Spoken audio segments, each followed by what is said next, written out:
Good evening. We now call to order the October 13th meeting of the Cherokee County School Board of Trustees. We ask that you please stand for the Pledge of Allegiance, followed by our invocation by Trustee Gallman. Attention, salute, pledge. I pledge allegiance to the flag of the United States of America and to the republic for which it stands, one nation, under God, indivisible, with liberty and justice for all. May we pray. Dear Lord, we thank you today and tonight for the most beautiful fall day. We thank you for the great school year we've had so far. We thank you, Lord, for the transition here that we're getting ready to make with the new superintendent for our district, for our students. Lord, we thank you for the decision our school board has made for this transition. We thank you for the job that Dr. White has done thus far. And Lord, we say a special prayer for the Kristen Cobbs family. And we just ask that you wrap your comforting hands around that family and give them blessings. Dear Lord, we thank you for all our many blessings. We thank you for what's happened transpired so far in our district. Continue to be with us, keep us healthy and safe. In thy name we pray. Amen. Amen. You may be seated.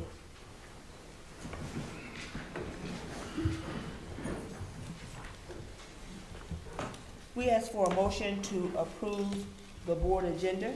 I'll make the motion to approve the board agenda. Motion, Mr. Cash. Second. Second, Ms. Gallman. All those who are in favor? That is unanimous. Approval of board minutes. Ask for a motion to approve the board minutes dated September the 8th, 2025, regular board meeting. I'll make a motion we approve the board minutes for September the 8th, 2025. Motion, Ms. Gallman. Second. Second, Mr. Greer. All those in favor? That is unanimous. Motion to approve board minutes dated September the 18th, 2025, special call meeting. So moved. Motion, Ms. Gallman. I'm sorry, Ms. Shackelford. Second. Second, Mr. Cash. All those in favor? That is unanimous. Lastly, a motion to approve board minutes dated October the 1st, 2025, special call meeting. I'll make the motion to approve board minutes for October 1st, 2025 for that special call meeting. Motion, Mr. Cash. Second. Second, Ms. Gallman. All those in favor? That is unanimous. Our next item on the agenda, honors, accomplishments, and commendations. Dr. Fox. And Trustee Surratt. Good evening. It is awesome to be back to welcome our Crystal Apple winners, and so I am going to announce those, and then I will take their picture. So I'm going to do double duty tonight. I'm going to announce and then take the picture. All right, so for our Crystal Apple administrator, we have Miss Charity McClooney, the assistant principal from B.D. Lee Elementary.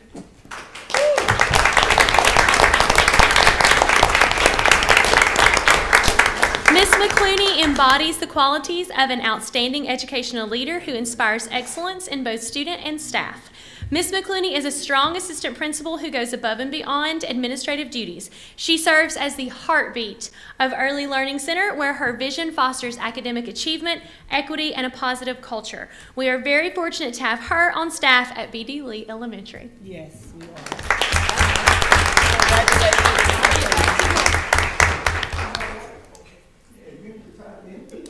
There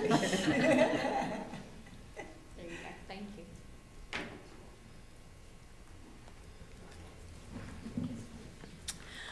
Okay, our Crystal Apple winner for certified staff is Miss Julia Brown, the librarian at Blacksburg Elementary School.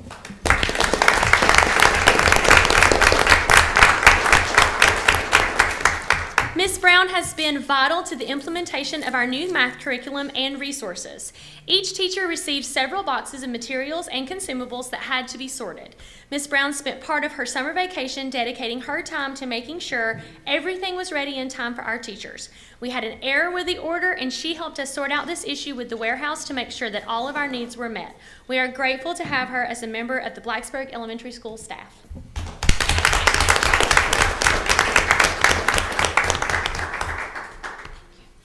Congratulations, Ms. Brown. Our Crystal Apple winner for our substitutes was Miss Taylor Walker from Blacksburg Primary. Miss Walker is an outstanding substitute who consistently helps us in any way she can and is always willing to lend a helping hand. Taylor brings positivity into every situation, and her warm smile and encouraging spirit brighten the day for both students and staff. She goes out of her way to spread kindness through quiet, thoughtful acts, and her dedication makes a true difference in our school community. Our Crystal Apple winner for classified staff goes to Mr. Eric Greer, the groundskeeper at Gaffney High School.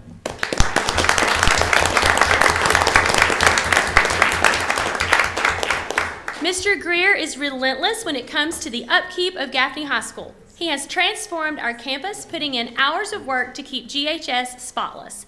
He is a yes man and will do anything he needs to do to create the perfect learning space for teachers and students. He has always had a tremendous work ethic, and our campus has never been so clean and inviting as it is now with Mr. Greer on our team.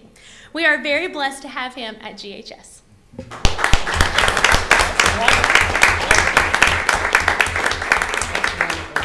It shows. That's terrific. It shows. Looks good up there. I never knew there was any more around. Well, can I say now?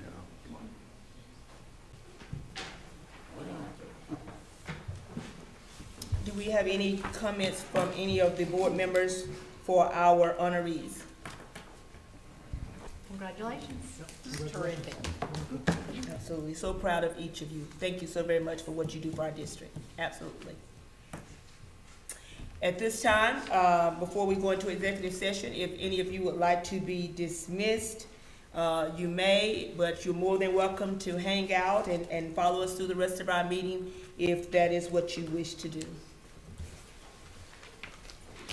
Thank you for coming. Motion for executive session. We get ready to do it. I'm just trying to drag one thing at a time. At this time, I call for a motion for executive session for receipt of legal advice and employment matter regarding our superintendent. I make a motion we go into executive session for receipt of legal advice and employment matter regarding the superintendent. Motion, Mr. Surratt. Second. Second, Ms. Gallman. All those who are in favor? That is unanimous. We are now in executive session.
We now call for a motion to return to open session.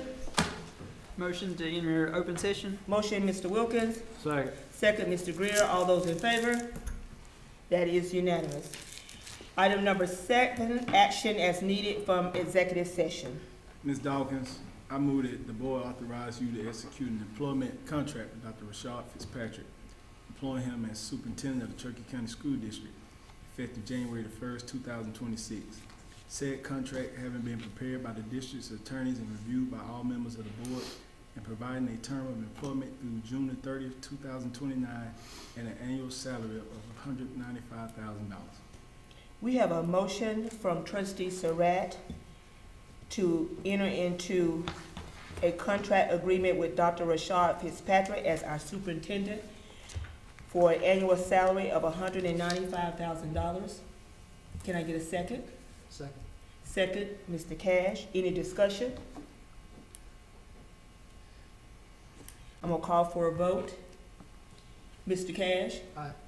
Mr. Greer? Aye. Mr. McBee? Aye. Ms. Shackelford? Aye. Ms. Gallman? Aye. Mr. Surratt? Aye. Ms. Shippey? Aye. Mr. Wilkins? Aye. And myself is aye. That is unanimous. Congratulations, Dr. Fitzpatrick.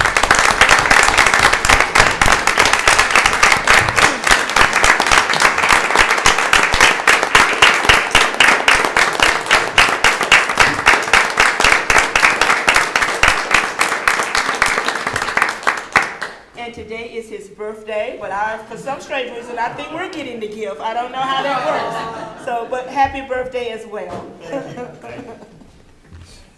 So, Ms. Dalton, if you would mind, with Rashad, let's get some signatures. That's the part I'm most anxious about. You get to sing him happy birthday, Dr. White. I will. To you. Today, Ms. Cash.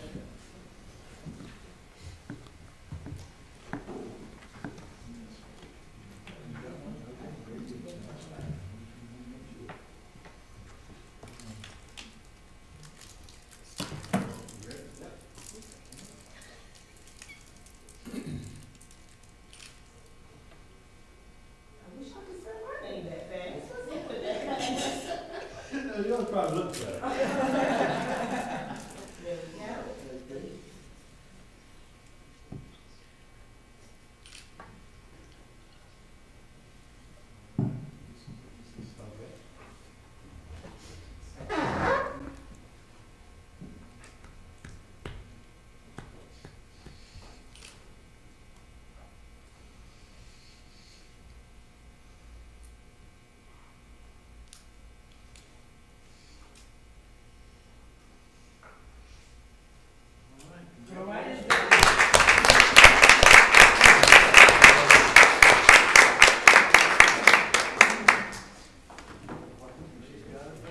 Blessings flow.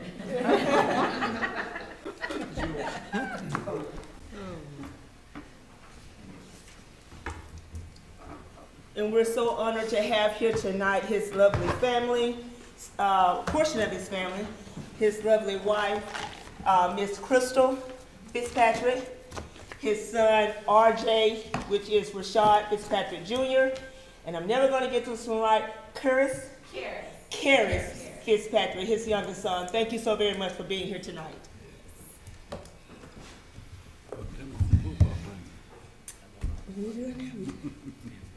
Ready for item 9. Okay. Is he going to say something? Okay. Dr. Fitzpatrick, would you like to address the board, the people that are here tonight, before we move on with the action items? I'll be brief. Sometimes I can get along with it. But I just want to thank you guys for providing me the opportunity to come back to Cherokee County. I always wanted this day to come. Didn't know when it was going to come, but excited that it came on my birthday. And again, I'm a man of faith, and so I believe the good Lord put me here at the right place at the right time, working with the right people in order to help our students be successful. And, you know, I'm lucky enough that he did it on my birthday. And so I have a lot of relationships with a lot of you guys, even people I work with here and the district before as I look around the room, and even one that I worked with in Greenville. And so I feel like I'm at home with family, and I just appreciate it, and I give glory to God, but thanks to you guys.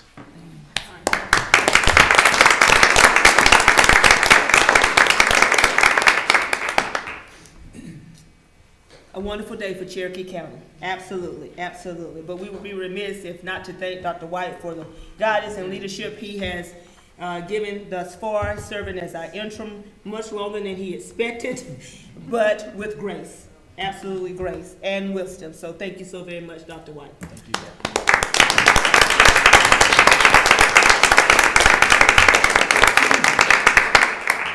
Moving on with our agenda, number 9, action items. We have some policies to review. Dr. White.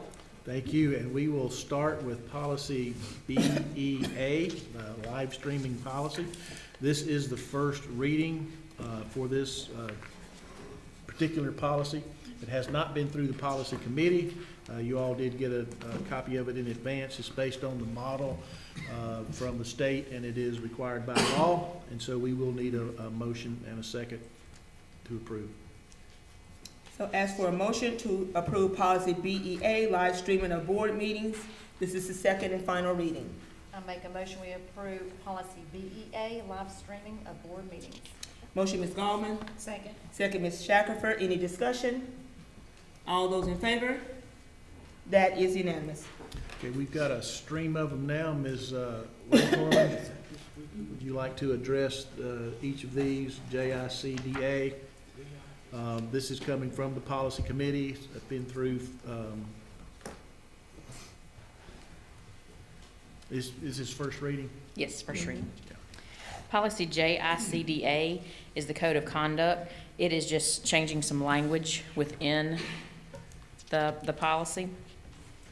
And we're first reading coming out of the policy committee meeting. So this has been approved with the policy committee. Yes, ma'am. Therefore, I am asking for any discussion or questions. All those who are in favor of policy JICDA, Code of Conduct, first reading, raise your hand. That is unanimous. The next is an administrative rule for information only, JICDA R1, and that is to strike that administrative rule. And these policies are found on our website and are referenced in our Code of Conduct policy. The next one is Administrative Rule JICDA R2, information only. And the recommendation again was to strike this portion also, and it's referenced in our board policy as well. Okay. So the next policy, this is information only as well, another administrative rule, EEAR, and this is the COVID transportation. This is old language that was put into effect during COVID, and so we're striking the administrative rule for EEAR, information only. Okay. So the next policy that for first reading will be policy JFABD, admission of homeless students. And the changes within this policy reflect the law as it is written now for homeless students and how we accept them into our school district. So I'm requesting the first reading, and it came out of our policy, our committee meeting. Are there any questions for policy JFABD?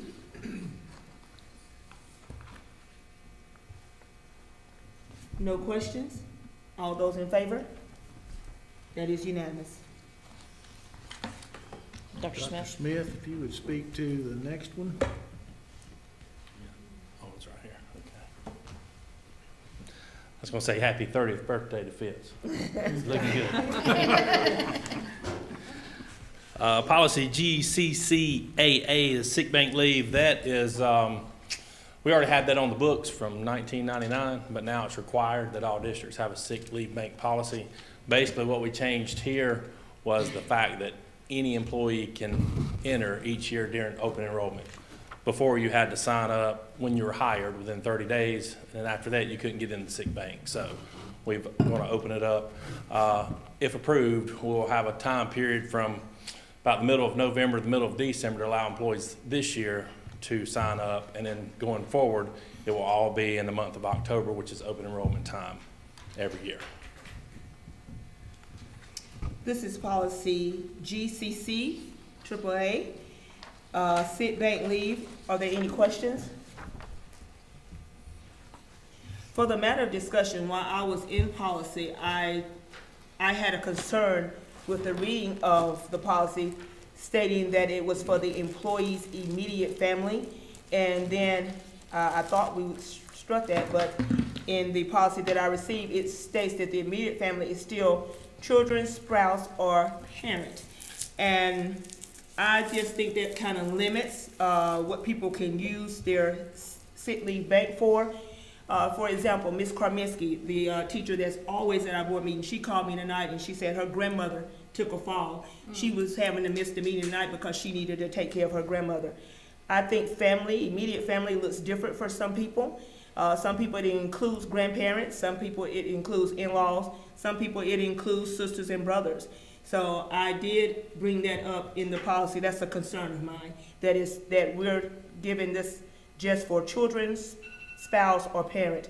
I do believe that if an employee has been a good steward of their time and not using their sick pay for frivolously, that they should be able to at least submit a request for sick bank leave, whether it be approved or denied, but still be heard.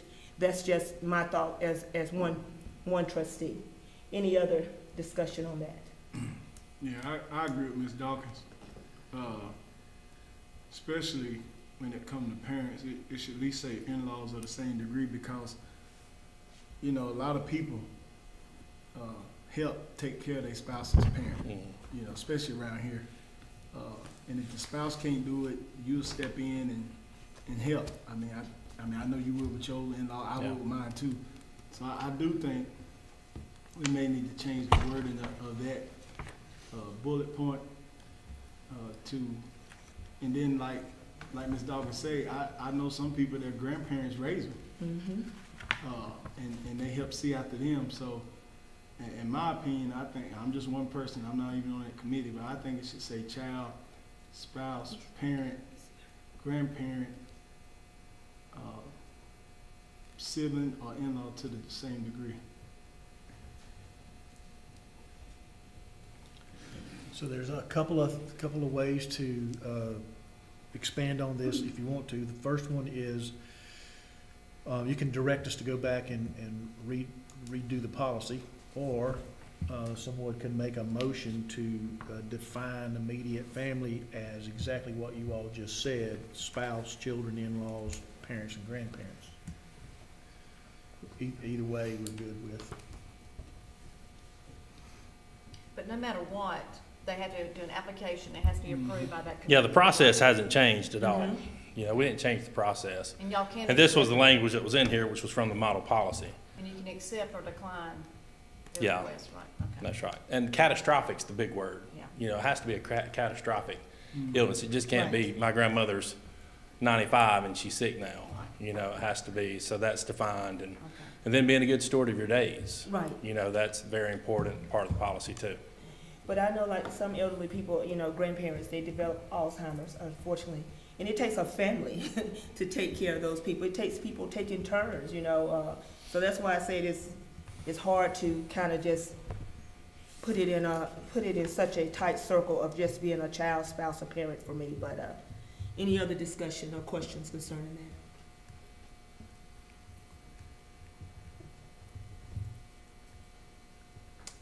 Okay, so at this time, I call for either a motion to go back to the policy committee or a motion to amend the definition. Dr. White, can you repeat spouse, in-laws? Yeah, I just kind of quickly tried to capture what was being said. Spouse, children, in-laws, parents or grandparents, Siblings.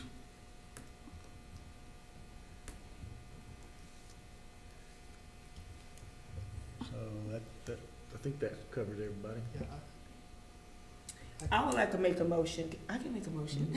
I would like a motion to send it back to the policy committee to just take a look at it once again.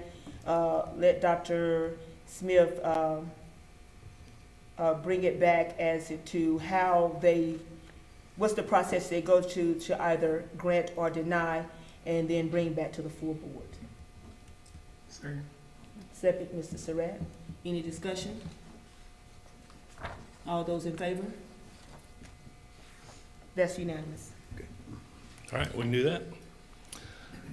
Next policy, GDBC, support staff supplementary paid overtime.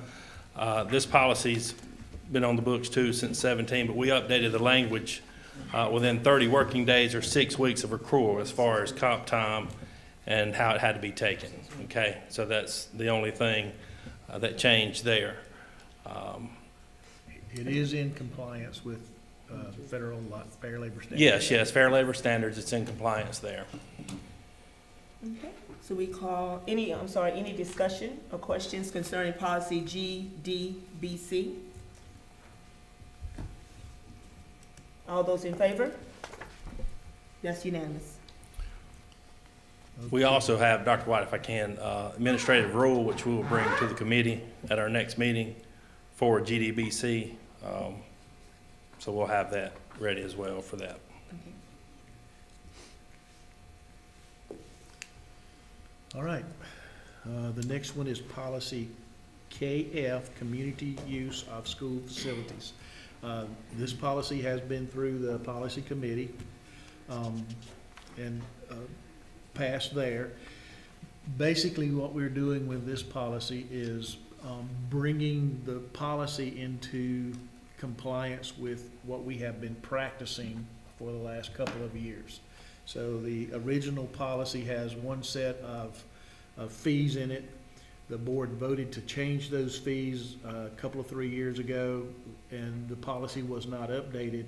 And then since then, the fees were updated again, and that was not brought before the board. So what you'll be voting on tonight is bringing into the policy what's been happening for the last couple of years in terms of fees for use of facilities. The other major, I don't know that it's major, but the other thing that we did was make sure that we clarified the language about an outside entity utilizing facilities needing a valid certificate of insurance, listing the school district as an additional insured, which is something that's required by our insurance company anyway. So we did kind of clear that up.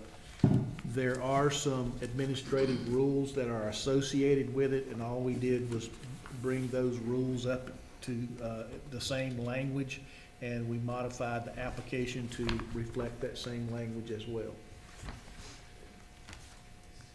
So that's actually policy KF and administrative rule KFR and file KFE, which is the actual application. So any discussion on policy KF and the administrative rules and application for rental agreement that goes along with that policy? Any questions? All those in favor? That's unanimous. The next one is parent-led organizations, and we have four more who have completed all of their paperwork. We're happy to present them to you this evening. Gaffney High School boys basketball, girls tennis, swim team, and girls softball. This will require a motion in a second. At this time, I call for a motion to accept the 4 additional parent-led organizations that Dr. White just named. I make a motion, we approve the 4 applications for approval. Motion, Ms. Gallman. Second. Second, Mr. Wilkins. All those in favor? That's unanimous. The next item is the approval of a legislative delegate for the South Carolina School Board Association's annual business meeting. Mrs. Dawkins has agreed to represent the district. She can have all three delegate votes, or if there are others who are able to go, we can approve them tonight as well.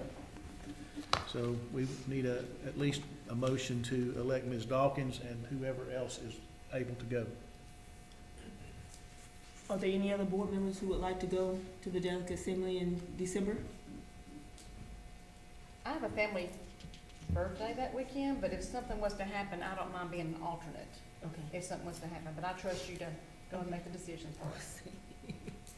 Well, at this time, if there's no one else who would like to go, we ask for a motion to approve Ms. Dawkins, myself, as the legislative delegate.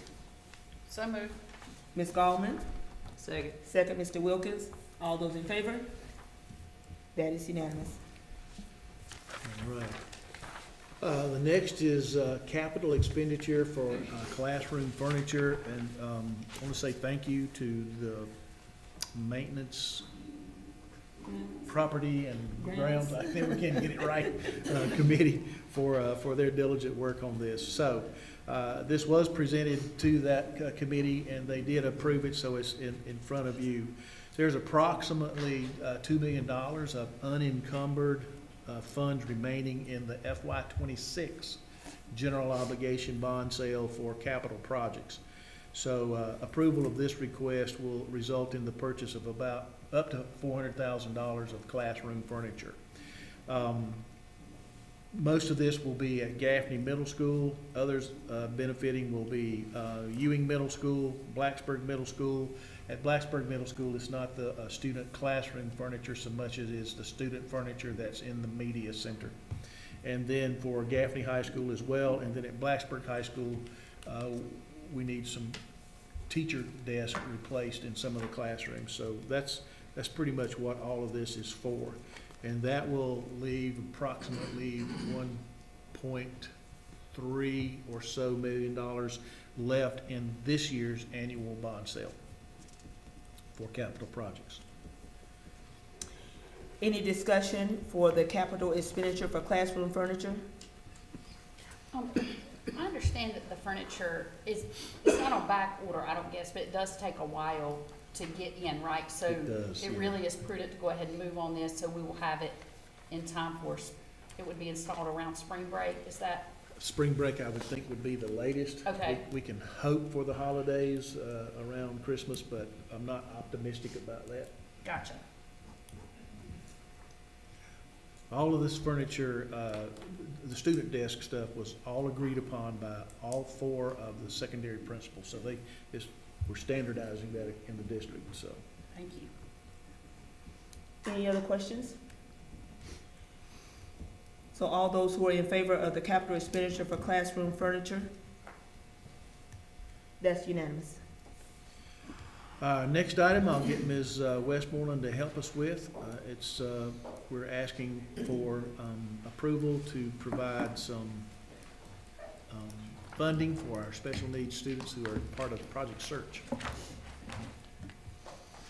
So this came out of our topics of discussion for our Student Services Committee meeting. And this is, if you recall, we started Project Search 3 years ago for our students with cognitive disabilities and their ability to do internships at a local business. Cherokee, the local hospital is our host site. And our students work really, really hard. They complete 3 internships a year there, and they are not, nothing is given to them. They complete an internship just like anyone else, because the ultimate goal is at the end of their internship, they be employable and they be able to be hired. And when positions are available, the hospital would like to hire them. We have a 100% success rate for every student who comes out of that program, that they are employed at the number of hours in which they wish to be employed. So some are full-time, some are part-time. We are requesting that for those interns, the most we have ever had, this year we have 4 in the program, but typically we have about 3 in the program. We're requesting for a compensation. The Project Search package does not allow it to be called a paid internship. They allow it to be called a compensation for the end of the agreement. And we have some requirements in order to receive that, of course, meeting attendance requirements, and those attendance requirements are a little bit different than a student attending school. They have to call their employer, they have to do a few extra things of what would be required of them when they are on the job. They also have to successfully complete 2 of the 3 internships. Some of the internships are not suitable for every student that goes through it, so we're requiring they at least complete 2. And that's when they're a graduate of Project Search anyway, is the completion of 2 out of 3 of those internships. So we're requesting a $500 completion bonus for each student who completes those internships. Is that 500 per two? It's at the end of the year. At the end of what they do, all two of them, it's one 500 bonus. Yes, sir. So we're looking at the most a year between $1,500 to $2,000, depending on whether we have 3 or 4 students. So, any discussion on the Project Search compensation? So at this time, all that are in favor of the $500 compensation, that is unanimous. Wonderful. Well, I'm going to stay up here. While you are there, One more topic of discussion to present tonight from the Student Services Committee is the addition of an FTE, and that is for a permanent substitute nurse. We have currently 21 nurses on staff in our district, and we have 7 nurses that we have are there for substitute nursing. Every year, we have FMLA. We hire lots of young nurses, and they're still having babies, so we have lots of things that go on with our nurses in our district. One of the, when I was looking at the cost analysis of what it would take to have someone come in and hire an outside group to contract those services, it's very pricey. I'm going to talk to you about what that cost would be. But one of the reasons we have to have those folks there is we have students that are so medically fragile that we can't train a non-medical personnel to provide those services. So we have to make sure that we have medical personnel that can do that. That may be G-tubes, trachs, diabetics, all of those pieces that can't be farmed out to someone else. We have to have someone with a medical license to provide those. So when looking at filling about the 12 weeks of service that we have to have this year, it's about a $70,000 purchase. So we're going to have to pay that regardless in some form or fashion because we have to have those services. So if we have our own person on staff that we are able to go in and out of all the schools throughout the year, I feel like it will be a better use of our funds to hire a full FTE to fill that role for us.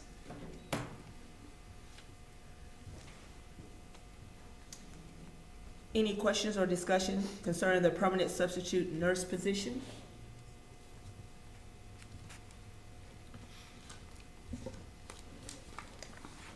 it does come as a recommendation from that committee, yeah. So at this time, all those who are in favor? That's unanimous. Thank you. And I want to thank the policy committee, the grounds, building, and I'm like, you can't remember the name either, committee, as well as the special services committee. Student services, I'm sorry, student services committee for the job you've done. It really cuts down on our time and being able to get this done expeditiously, so thank you so very much for the hard work you do.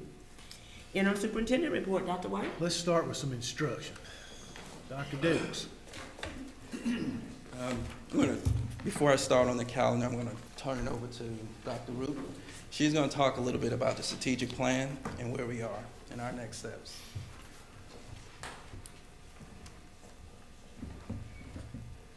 You were supposed to go first. I want you to have the spotlight. Thanks. Okay, so we have submitted our past strategic plan on September the 26th. October the 2nd, we received a letter from the State Department and the Office of Federal and State Accountability stating that we have met all state and regulatory requirements. Wow. Yay. Yay. So the timeline, now we get to just roll on over into something, no breathing time, just roll on over. May, we did our enabling conditions survey. June, our stakeholder teams at Summer Leadership, we all got together and worked on the vision, the mission, taglines, beliefs. And so all of that, thankfully, was checked off and everybody agreed on it. August 18th and 19th, we had community meetings. 18th was at Gaffney High. 19th was at Blacksburg High School. The 5th, we had our stakeholder meeting, and these were community members, outside entities, the president of Spartanburg Community College, all kinds of assorted people came to it. And during that time, we gave them all of our feedback from our surveys, and our survey feedback was, we let them take it down, read it, go through it, and weed it out and put it all together, and then give it back to us in a way that we could give it to our stakeholders at the district office. We did that on the 8th, and from the 8th to the 30th of September, HR, Special Services, C&I all worked together to work on performance goals. So now we are next steps. The 15th, we're going to have a strategic plan stakeholder follow-up meeting. Those same people that were at the original stakeholder meeting were invited to participate. Then the 20th, we will be coming to the Curriculum Instruction Committee to present our draft. And we plan to present it to the board as a finalized plan in November. Right. So good job on the last one. The current 5-year one is well down its path. And we are on our timeline that we talked about earlier, which is to get this in front of the curriculum committee. And then things go well there, it'll be a recommendation to the full board, and you'll have plenty of time to read it before you see it in November. Yes, and then that will be used by our schools to develop theirs. To create their own 5-year plan. That's correct. Thank you so very much. All right, so I want to just briefly talk to you about the 26-27 proposed instructional calendar. So we had 567 responses to our stakeholder survey. 59.1% of those were employees of the district. 32.5% were parents/employees of the district. So our calendar committee met and we analyzed that data from the survey. The committee was tasked with looking at the trends, the patterns, and common themes from the survey. So that group consisted of about 16 teachers, principals, assistant principals, school counselors, district staff, district leadership. About 16 people participated in that calendar committee. The committee looked at 4 calendar options based on the priorities and themes of the survey, and they created 1 calendar, so you should have that calendar in front of you. So just some trends that we've noticed from the survey data. No parent conferences on Mondays was a huge piece of the survey. Start school the week of August 10th was a big trend that we noticed across all surveys. Do not, I repeat, do not start in July was also another piece of information. Yes, frequent breaks, they asked for that. And they wanted to make sure that the end of the semester is before Christmas. So what you have in front of you is the calendar that lists all of the priorities that were in trends throughout the entire survey administration. So what we're presenting to you tonight is just for information. Our next step is we will talk about this with our principals on Wednesday, and then we will bring it back to the curriculum meeting on Monday. And so if you have any questions about what you see there or any of the survey data, I'll be glad to have a conversation about that as well. Were there any major changes from the calendar last year to this one? So let's talk about that. Parent conferences, obviously, they didn't want that on Mondays, so we switched parent conferences to Thursdays. But instead of doing parent conferences during the interim, we're doing it during the 9 weeks, at the end of the 9 weeks. So that was I guess, a major change compared to what we've done this year. Also, we went away from the week of Thanksgiving for the week off. Okay, We went back to 3 days. I thought so, okay. Yes, we went back to 3 days, but from January to March, or from January to spring break, it's a long time for teachers and students to be together. They love each other, but they want a break. And so we decided to give teachers and students a break in February, like a mid-winter break or end of winter break, whatever you want to call it. Yes. So therefore, we had to sacrifice those 2 days, additional 2 days for Thanksgiving, and kind of move them to second semester to give the teachers and students a mini break. So now they have a 4-day break in February? Yes, yes. Okay. And spring break is similar to all the Spartanburg districts, so there was really no change there. And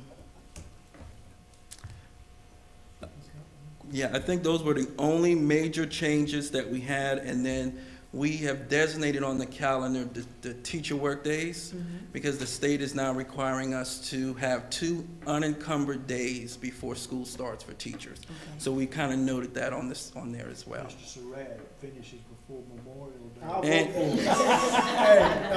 Well, that was not a priority of the team, but we do respect his priority as well. That's just because it's 31 days and 5 I'm Mondays. gonna tell you something, this after time. 2029, I won't care. No, my kid be out. Yep. So we are looking for, Dr. Dukes. Yes, sir. My other kid, come on.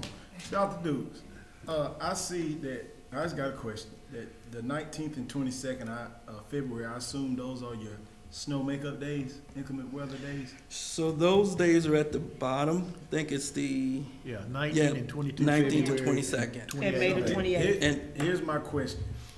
So we would, if something happens, which you know, like I know, only God can predict the weather. So they would only be out on that Wednesday and Thursday and come back on Friday? you mean if there's a weather delay? If we have inclement weather like the hurricane that hit last year. Yes, sir.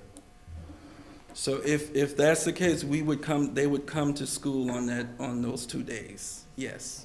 Well, that'll suck. I would rather come to Wednesday and school. Thursday. Right, come I would back on rather Friday. be out 19th and 22nd. Can you flip that? We can do whatever you like to do. Yeah, so it's 19 and 22 now. Yeah, it's What I 19. think you want is 17 and 18. Yeah, that's what I'm saying. I'm Yeah. saying if I Is had this a on the- choice, I would rather be Yeah. out of school on the 19th and 22nd. Yeah, Right. 17th to 18th. you gotta 17th do and 18th should We be can- your we makeup can- days. We can make that change it. Other than tonight. that, hey, you did a great job, man. We can make that change tonight. We hope we don't need that, but yeah, we can make that change. So we can do the 17th and Yeah. 18th as makeup days, okay. Yep. So you want to do the 17th and 18th at the makeup day? As the makeup days. Okay. Yes, instead of the 19th and 22nd. Yeah, you see what we're saying? If something happens, they would be out of school 2 days, come back on a Friday, you're gonna have some disgruntled kids and employees on a understand. Friday. Got it. So now your makeup days are February the 17th, 18th, and May the 28th. Yes. Okay. May the 28th would just be a full day instead Anything of a bad half day. happens, we're gonna blame on the new superintendent too. Hey, Fitz can say he didn't have nothing to do with this, 'cause, we did this before he officially took position. Yeah. Yep. I would add to his comments, we superintendents in the upstate tried to pay particular attention this time to teacher recruitment, what would be good for them, teacher retention, and teacher health, and that's the reason for the breaks the way they are. We also it's tried needed. to avoid needed. Dead Week, which is the last week of July, so that the Yeah. parents of athletes could have at least one chance during the summer to go, and then, of course, ending before Memorial Day. I'm counting on a Christmas present from Mr. Surratt, putting that in there, so. Wonderful job. Any other questions? Getting the hang of it, Dr. Duke. Yeah. Thank you. So we hope to bring that back to you, a calendar for approval in November. Now, don't go to your meeting, man, let them flip it, because you did a great job now. Let them know. Ms. Westburn, would you please talk a little bit about this IDEA audit you had? It's a big deal. Huge deal. So, back in September, for 2 days, we had the State Department here, and when I tell you they are meticulous at everything they look at, they take our files, our hard copy files, any meeting notes we have on students covered under IDEA. They look into our automated system, and they check for signatures. There's 242 points they look at on every file that they check for compliance. We do not have our final report yet. I'm sure there will be errors, but one of the things that probably made me the happiest of that day was the first day when they came in. We had 4 auditors, 2 very tenured auditors and 2 brand new auditors. And the 2 brand new auditors said, we could not wait to be here. And I said, oh, why? You know, goodness, why? And the lead auditor said, because I told them when they get to Cherokee, they'll be happy again. That they'll see that what we do here in Cherokee is what we're supposed to do for students with disabilities. And the day that when they left that evening, the 2 new auditors said, you proved us right. You did it. You guys are doing exactly what you should do for students with disabilities. So, no matter how many error corrections we have or things we have to do, to know that the State Department feels like we do what's right for kids with disabilities, my heart was happy and full that day. So thank you.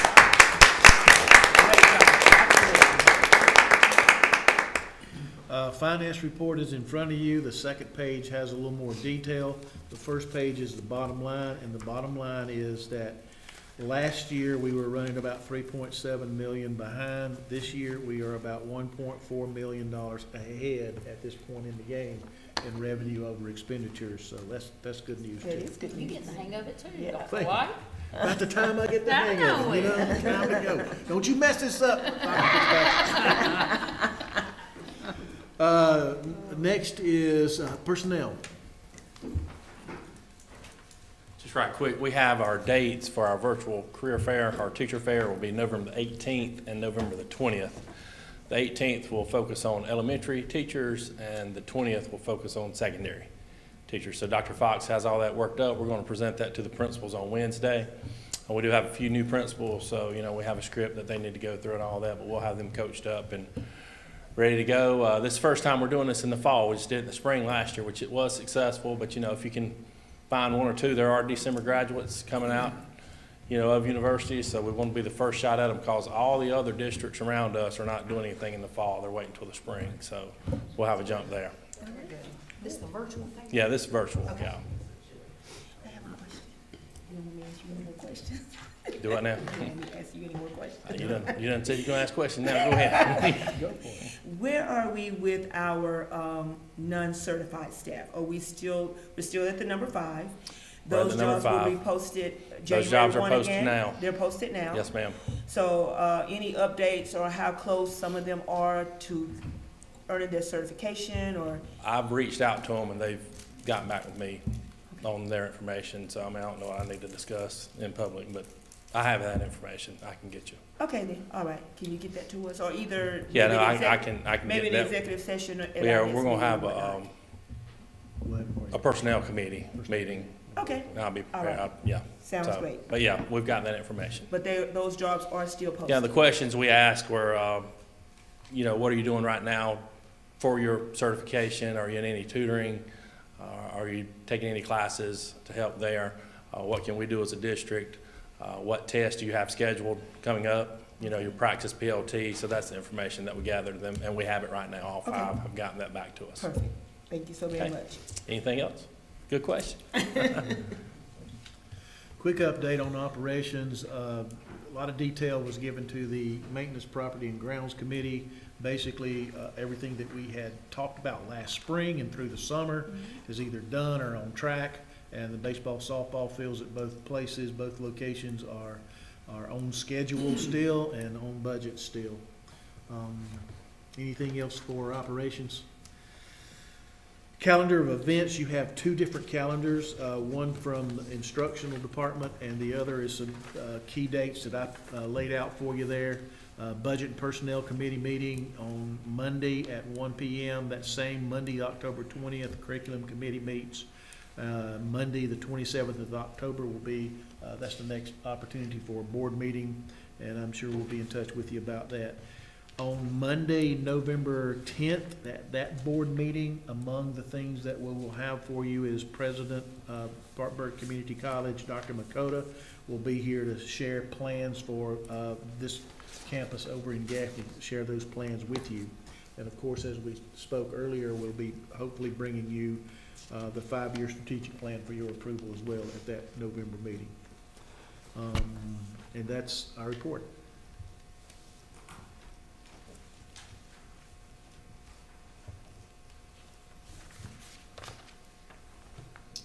Thank you each so very much for your reports. We will move on. Are there any questions or discussions as to any of the reports that were given? We'll move on to item number 11, School Board Policy BEDH, Public Participation. Yes, ma'am. We have Ms. Kayla Martin here this evening. The topic has to do with the tardy policy and issues with that. Welcome, Ms. Martin. Just as you come into the podium, just a couple of little housekeeping rules. We're asked that you please do not exceed your 3 minutes. Confine your comments to matters germane to the business of the board, such as the district and school-related topics. Refrain from making personal complaints against or using individual names of district employees or student. Refrain from words or statements which, from their usual construction and common acceptance, are construed as insults. Refrain from making comments regarding any pending student or employee discipline or grievance matters. Refrain from profanity, obscenity, vulgarity, or other breach of respect. Those are some housekeeping rules, but I can tell by the smile on your face, I'm not gonna have to worry about any of that. Yes, ma'am. So, Mr. Surratt is our parliamentarian, so he's our timekeeper. So we're gonna put 3 minutes on the clock and he'll tell you when to go. Okay, so here recently it was brought to my attention how the tardy policy works. My child has had 4 tardies this year. All school notes from doctors, and I got a phone call 2 weeks ago from an administrator telling me if my child exceeded to 7, she would have OSS. And that baffled me, especially with people that strive for education and reaching goals with students. The reason that baffles me is because I know a lot of kids that end up with tardies can't necessarily help their means. There's kids that have multiple kids that they're either taking to school or their parents are either taking multiple kids to school. So that kind of baffled me that a kid could end up with OSS. Sorry, I'm trying not to get worked up, but OSS for something that might be out of their means. And then not only that, but that's also setting a negative example for the child. And to me, for somebody to, I mean, I used to work at a daycare. The last thing I would want negativity is on a child. To me, there's other ways that you can enforce things and be more supportive when it comes to situations. I was told, and nobody was ever able to answer my question fully about the tardy policy. When I said my child has school notes, I was told that it was better for her to miss a full day of school with that school note instead of coming in late. I said, sir, you realize y'all are education supporters. You're telling me my child should miss a full day with a school note instead of coming to school? I said, that doesn't make sense to me. And he said, well, you know, the tardy policy still stands. Even though she has these school notes, it still counts against her. I said, well, I don't agree with that. I said, if you give her OSS, I will take the day off work. I will come sit with her through every class. I said, because I don't agree with that. Especially when she has doctor's notes proving that she was being seen and just came in late. That, and like I say, then it just ate at me after that. So I researched OSS and things that can cause with students. It causes social and developmental delays.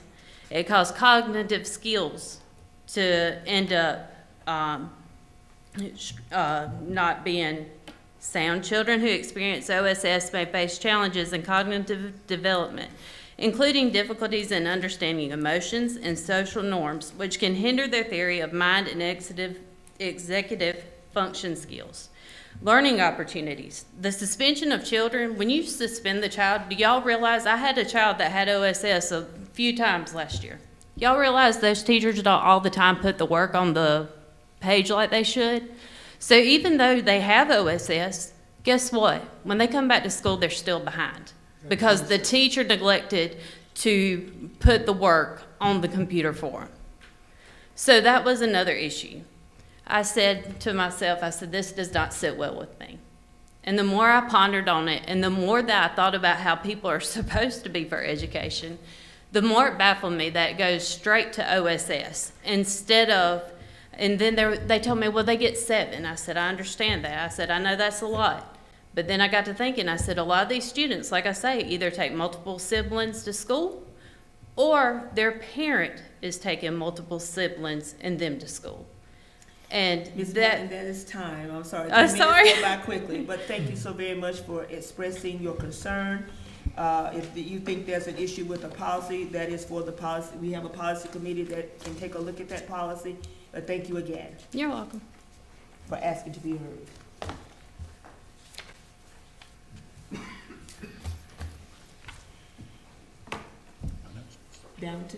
Down to announcements. So we're gonna start on this end tonight. Mr. Wilkins, do you have any announcements? No, I'm good tonight. Thank Okay, you. Ms. Shippey? I'm just excited to have Dr. Fitzpatrick. I know we don't want to continue to beat that dead horse, but I'm going to beat it. So excited to have you and your family back here in Cherokee County. Just want to give a shout out to at this time to Coach Littlejohn and the football team. I guess I'm directly a part of it because my son plays. I just see the work that the football players are putting in the community, even beyond the field, and it's to be commended for Coach Littlejohn and his staff with the discipline and the academic structure that he has in place with the team members. It speaks volumes of the program itself. Mr. Surratt? I'm gonna start mine different. I wanna say thank you to the Maintenance, Building and Ground Committee. They got the light poles at the middle school sanded down and painted, and they look a whole lot better. So I wanna thank Mr. Wilkins and that committee for doing that. But I can't be remiss, I gotta say welcome back to Dr. Fitzpatrick and his family. Glad to have him back. I haven't seen him in a few years. I know that he's a man of integrity. I know that he's a man of faith, and I feel like we got it right. I've heard positive in the community on both sides of the river. I heard positive from our staff. One person said to me the other night at the ball game, the best way to describe him is firm and fair. And that's all we can ask for, firm and fair. Ms. Garland? I'll echo that. Welcome, Dr. Fitzpatrick. Excited to have you. It was a long struggle, long time that we worked on trying to get the perfect superintendent here, and we've nailed it. Thank you and for considering to come here. Appreciate it. Ms. Shackelford? Well, I really don't know that I could say a whole lot to add to what's already been said, but I will say that it is a great day to serve on this board. It's always an honor. But we have had a great leader in Dr. White. He has been able to put some systems in place that we sorely, sorely needed. We have a fantastic staff, and we welcome you, Dr. Fitzpatrick, you and your family. Welcome back to Cherokee County. We have a lot of great momentum. I really feel like you're stepping into a fantastic situation here, and that hasn't always been the case. But we've worked really hard to get things where we feel like they need to be, and we're not there yet. You will help us get there. But Ms. Shippey talked about what Coach Littlejohn's doing. So many great things are going on with the arts. I know the band had a great competition this past Saturday. And we can't shout out every single thing that goes on here, but there are so many small pieces. They're coming together. And we've waited and we've worked and we've worked. And from, you know, our classified, our certified, everybody has just really pulled together, and we have a fantastic team. So thank you all for what you do for us every day. Absolutely. Mr. McBee? Dr. Fitzpatrick, I just welcome you, and I'll be praying for you and your family. I really value that you spoke of thanking the Lord, and it's your birthday, happy birthday, but just prayers for your children and your wife and you and your family as y'all move here. I know that's not easy, and if y'all need anything, reach out. We'll be glad to help you. Most of all, we'll be praying for you and your family, and welcome to the district. Mr. Greer? Welcome aboard. Look forward to working with you, and Dr. White, I just thank you for everything you've done. I've not been on here as long as the rest of them, but I just thank you for everything you've done for Blacksburg, Gaffney, and from the custodians, to the teachers, to the principals, to the students, everyone. Thank you for everything you've done. Mr. Cash? Yeah, I'm just excited to continue the momentum, Dr. White, that you kind of set us on, and Dr. Fitzpatrick, we're so happy to have you. Yeah, and the community, the positivity from the community too is so awesome to see. So we're so happy to have you. And for myself, I can just say ditto to what everyone has said. We're excited. I think we took our time and got it right. Sometimes you have to just slow down and take a breath, and that's what we did this time. And thank God that He led us to you, and you agreed to come. So we're very, very appreciative for that. I would be remiss if not mentioning the staff that we have here, Dr. Smith, Dr. Dukes, Ms. Westmoreland, a great team. Just the reports that you gave tonight just set me on fire, because I see our district improving. I see the momentum. I see the gains. I see all that happening.